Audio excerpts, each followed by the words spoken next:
तालीम हासिल कर रही है और बहुत कम वक्त में बहुत तरक्की भी की है। चंद बातें इसी ताल्लुक से बता के बात खत्म कर देता हूं। नबी करीम सल्लल्लाहु अलैहि वसल्लम जब दुनिया में तशरीफ नहीं लाए थे, उस वक्त लड़कियों को, बच्चियों को बहुत कमतर समझा जाता था। अगर किसी के यहां लड़की पैदा हो जाती, उसे आर और शर्म महसूस होती थी। अल्लाह के रसूल आए और आका ने बताया बच्चियों का मकाम क्या है, बेटियों का मर्तबा क्या है, और वो तालीम जो अल्लाह के महबूब ने बताई थी आज तक वो चलती हुई आ रही है। और इनकी तालीम का, तरबियत का जगह जगह पे इलाकों में, गांव, शहरों, कस्बों में बाकायदा तौर पर इंतजाम भी किया हुआ है। ये भी उन्हीं में से एक मदरसा है। मैं आपसे बताऊं, नबी करीम सल्लल्लाहु अलैहि वसल्लम के पास एक सहाबी आए, कहने लगे आका अगर आप ना आते हमें आपका पता कौन बताता? अल्लाह के रसूल हम तो गुनाहों में मुलव्विस थे। आका आप जब दुनिया में नहीं आए थे, मैं लड़कियों से इस कदर नफरत करता था कि मेरे घर में लड़की पैदा हो जाती मैं कत्ल कर देता, लड़की पैदा हो जाती मैं कत्ल कर देता। ए अल्लाह के रसूल, यूं तो मैंने बहुत सारे गुनाह किए, लेकिन एक गुनाह है, एक कत्ल जो मैंने किया, जो मुझे याद आता है आका, मैं रो पड़ता हूँ, परेशान हो जाता हूँ, मेरा सोना मुश्किल हो जाता है, खाना हराम हो जाता है, रातों की नींदें उड़ जाती है। आका ने फरमाया मेरे प्यारे बता कौन सा गुनाह है जिसे तू याद करता है और बेचैन हो जाता है? उस साहबी रसूल ने फरमाया आका एक बार मेरी बीवी उम्मीद से थी, मुझे मुल्क शाम जाना पड़ गया। मैंने कहा बीवी अगर लड़की हुई तो कत्ल कर देना, लड़का हुआ तो परवरिश कर लेना। ए अल्लाह के रसूल, मैं तो यूं कह के मुल्क शाम चला गया तिजारत के सिलसिले में, और मेरी बेटी के पेट से एक लड़की पैदा हुई जो बड़ी हसीन और जमील थी, बड़ी खूबसूरत थी। अल्लाह के रसूल मेरी बच्ची को देखकर मेरी बीवी ने मारने का मंसूबा बनाया, जैसे मेरे शौहर ने मुझे कहा था, और वो अपनी बच्ची की तरफ तो बढ़ी, लेकिन बाप मां होती है, जानवर को अपने बच्चे से प्यार होता है। फरमाया आका मेरी बीवी कत्ल करना चाहती थी, लेकिन उसे देखकर, उसकी खूबसूरती को देखकर अल्लाह के रसूल उसकी हिम्मत ना कर पाई कि मैं कत्ल करूं। सोचा जो होगा सो होगा, लेकिन कत्ल नहीं करूंगी। ए अल्लाह के नबी, मैं कुछ वक्त के बाद, कुछ साल के बाद जब मैं अपने घर आया, मेरी बच्ची कुछ बड़ी हो चुकी थी। ए अल्लाह के रसूल, मैं आके बैठ गया, वो बच्ची खेल रही थी, मेरे पास आई, आके बैठ गई, बड़ी अच्छी अच्छी बातें की, बड़ी मीठी बातें की, बड़ा दिल बहलाया, और इसके बाद में फिर खेलना शुरू कर दिया। मैंने कहा बीवी ये किसकी बच्ची है? कितनी खूबसूरत है, कितनी हसीन और जमील है, कितनी मीठी बातें करती है ये अल्लाह के रसूल। मेरी बीवी ने कहा क्यों बताओ, क्या मुझे इससे मोहब्बत हो गई? फरमाया तुझे मोहब्बत हो गई? फरमाया हाँ मुझे इससे मोहब्बत हो गई। बता बता ये किसकी बच्ची है? ए अल्लाह के रसूल, मेरी बीवी ने बेबाक अंदाज में कह दिया, अब तो कुछ करेगा नहीं, और कहा देख ये वही है जिसे तूने कहा था लड़की हुई तो कत्ल कर देना, लड़का हुआ तो परवरिश कर लेना। मेरे शौहर, मेरे सरताज, तुझे इतनी जल्दी मोहब्बत हो गई? मैं तो इसकी मां हूं, मैंने इसे पैदा किया, इसी वजह से मैं इसको कत्ल ना कर पाई। ये अल्लाह के रसूल, जिस वक्त मेरी बीवी ने कहा ये आपकी बच्ची है, वो नफरत मेरे दिल में उभर आए, वो नफरत के शोले मेरे दिल दिमाग में उभर आए, और मेरे बच्ची का हाथ पकड़ा और पकड़कर उसको घसीटता हुआ जंगल की तरफ को चल दिया। अल्लाह के रसूल, मेरी बच्ची गिर जाती, फिर खड़ी हो जाती, वो गिर जाती, मैं खड़े होने का मौका नहीं देता, मैं घसीटता हुआ जा रहा था। मैं जंगल में ले जाकर के गड़ा खोदना शुरू कर देता हूँ। ए अल्लाह के रसूल सल्लल्लाहु अलैहि वसल्लम, जब मैं गड़ा खोद रहा था, मेरी बच्ची ने मुझे कहा, अब्बा क्या करते हो? अब्बा क्या इरादा है? गर्मी बहुत तेज है, गर्मी सख्त है। अब्बा जान बैठ जाओ, आपकी पेशानी का पसीना साफ कर दो, अब्बा जी आराम कर लो, अब्बा जी सस्ता लो। ए अल्लाह के रसूल, मेरी बच्ची मुझे कहती रही, लेकिन मैंने उसकी एक ना सुनी। वो मुझे पकड़ के मैं धक्का देकर फिर गड़ा खोदना शुरू कर देता। अल्लाह के रसूल गड़ा खुद गया, गड़ा मुकम्मल हो गया। मैंने बच्ची का हाथ पकड़ा और उसमें धक्का दे दिया। ए अल्लाह के महबूब, जिस वक्त मैंने बच्चे को गड्ढे में धकेला और ऊपर से मिट्टी डालना शुरू कर दिया, अल्लाह के रसूल मेरी बच्ची मुझे कहते, अब्बा जान बैठ जाओ। अब्बा जान ये मिट्टी क्यों डाल रहे हो? मैंने क्या गुनाह किया? मैंने क्या खता की? मुझसे कौन सी गलती हो गई? अल्लाह के रसूल मेरी बच्ची चीखती चिल्लाती, हाथों को ऊपर उठाती और पूछती, आखिर ये क्या कर रहे हो? ए अल्लाह के रसूल, मैंने एक ना सुनी, गड्ढा मुकम्मल किया, मिट्टी से भरा और इसके बाद में गड्ढा मुकम्मल करके अल्लाह के नबी मैं अपने घर की तरफ को वापस आ गया। आप आए, आपने बताया बेटियों का मकाम क्या है, आप आए, आपने बताया बच्चों का मर्तबा क्या है, आपने बताया कि जिसके यहाँ लड़की पैदा हो और उसकी परवरिश करे, अच्छी तालीम दे, अच्छी तरबियत दे और फिर जब बालिग होने के बाद उसका निकाह कर दे।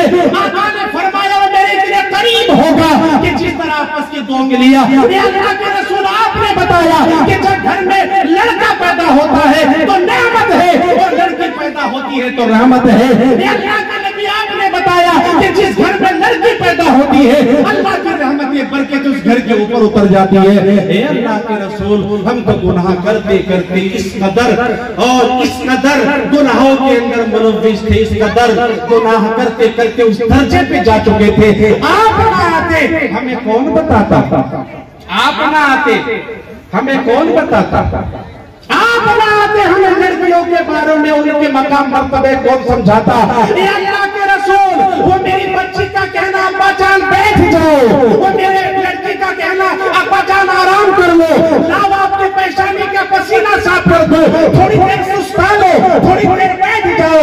आज तक वो मेरे कानों में आवाज गूंजती है, लेकिन इसके बावजूद आता आप आए, लेकिन वो वाकया मैं याद कर करके रोता हूँ, तड़पता हूँ, बिलखता हूँ, रातों की नींद हराम हो जाती है, सोना मुश्किल हो जाता है।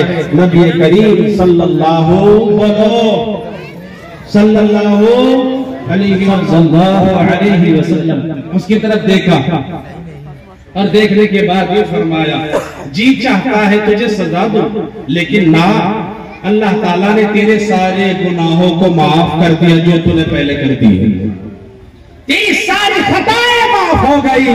ओ मुसलमान, आज भी हमें समझने की जरूरत है इन बच्चियों के मकाम को, इन लड़कियों के मकाम को, इनको हल्का फुल्का मत समझो।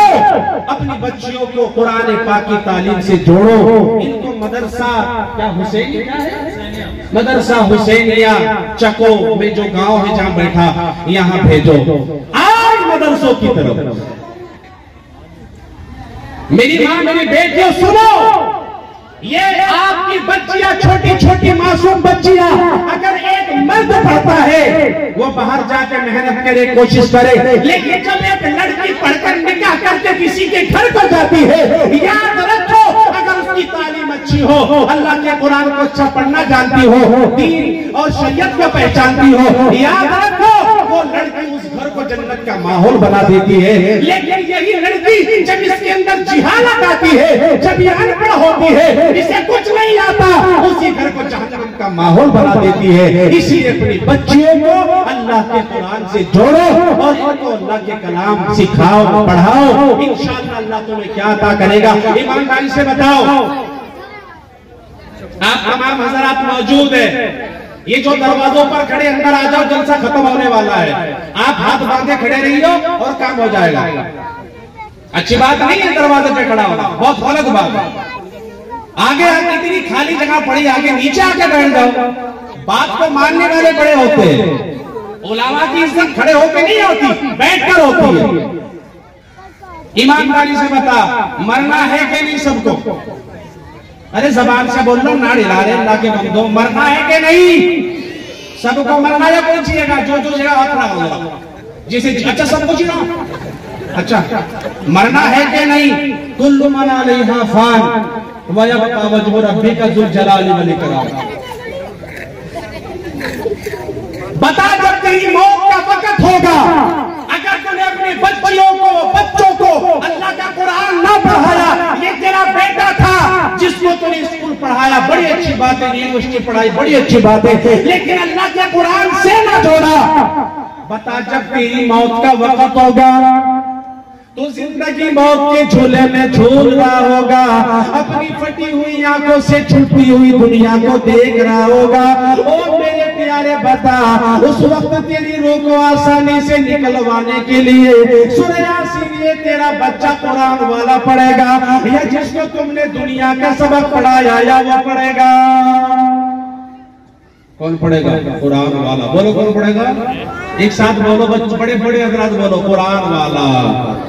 तेरी रूह निकल गई, तेरे जिस्म की हवा निकल गई, जिसको तू खींचे हुए फिरता था, जिसको तू समझता था मुझसे बड़ा कोई नहीं, मैं सबसे आला सबसे अफजल हूँ, वो तेरी रूह निकल गई। और अल्लाह के बंदे बता, तेरे जिस्म से कपड़े उतार दिए गए, दुनिया में ठाट बाट के साथ रहता था, खुद चलता था, खुद फिरता था, रात में मक्खी बैठने नहीं देता था, अपने अंदर बड़ाई को पैदा कर रखा था, मुझसे बड़ा कोई नहीं। वो बता जो तू कपड़े बदलने वाला, खुद नहाने धोने वाला, खुद चलने फिरने वाला, आज तू कपड़े उतारने को मोहताज है। तेरी रूह निकल गई, तेरी जिस्म की हवा निकल गई, अब तुझे कपड़े निकालने वाला कोई और, अब तुझे कपड़े पहनाने वाला कोई और, अब तुझे गुस्ल देने वाला कोई और।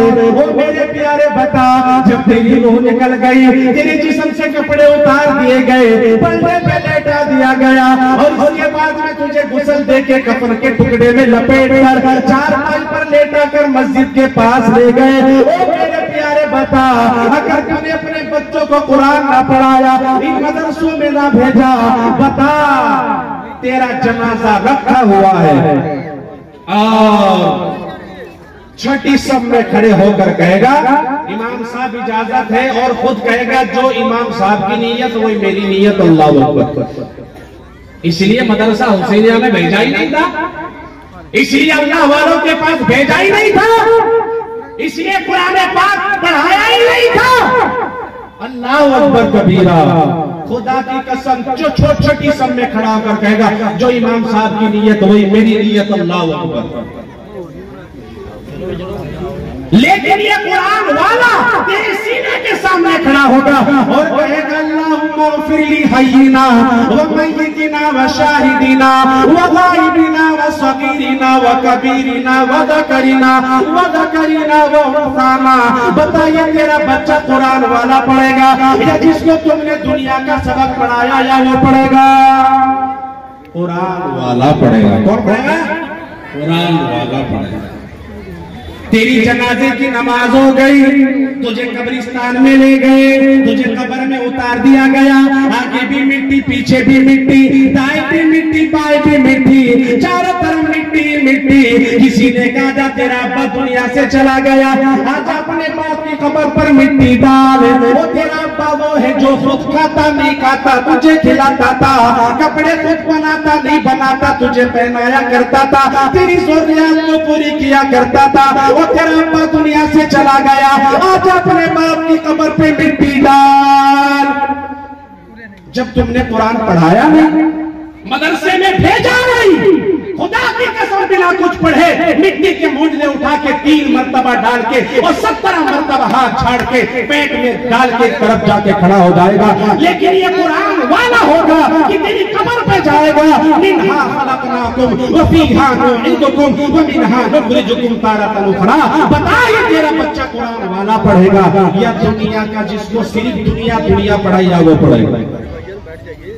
बोलो कौन पढ़ेगा? बोलो। शुरू से आखिर तक तेरे कोई काम आ सकेगा तो कुरान वाला आ सकेगा। इसीलिए अल्लाह के रसूल ने फरमाया खैरुकुम मन तअल्लमल कुरान व अल्लमहु, कि तुम में सबसे बेहतरीन वो है जो अल्लाह के कुरान को सीखे और सिखाए। अच्छा बता पढ़ाएंगे ना इंशाअल्लाह? इंशाअल्लाह इंशाअल्लाह। अल्लाह तबारक व तआला इस मोहब्बत को कबूल फरमाए। आमीन। मौलाना उस्मान साहब रहमानी दामत बरकातुहू तशरीफ रखते हैं। इनके वालिद मोहतरम अल्लाह उनकी बाल बाल मग़फ़िरत फरमाए। आमीन। बाहर हजरत के साथ में कई प्रोग्रामों में जहाँ हजरत आए मैं वहाँ गया और उनकी मौजूदगी में बहुत तकरीरें भी की, बड़ी दुआएं और बड़ी शफ़क़तें फरमाते थे हजरत। अल्लाह ताला खूब सारी बरकत दिया तमाम हजरात को। अच्छा कुरान के लिए सब कुछ लुटा देंगे ना इंशाअल्लाह? इंशाअल्लाह। अरे मेरी तकरीर नहीं की आज तकरीर नहीं की, ना शुरू किया ना आखिर किया, इसलिए जरा तुम बता दो फिर आऊंगा इंशाअल्लाह। बताओ अल्लाह के कुरान के लिए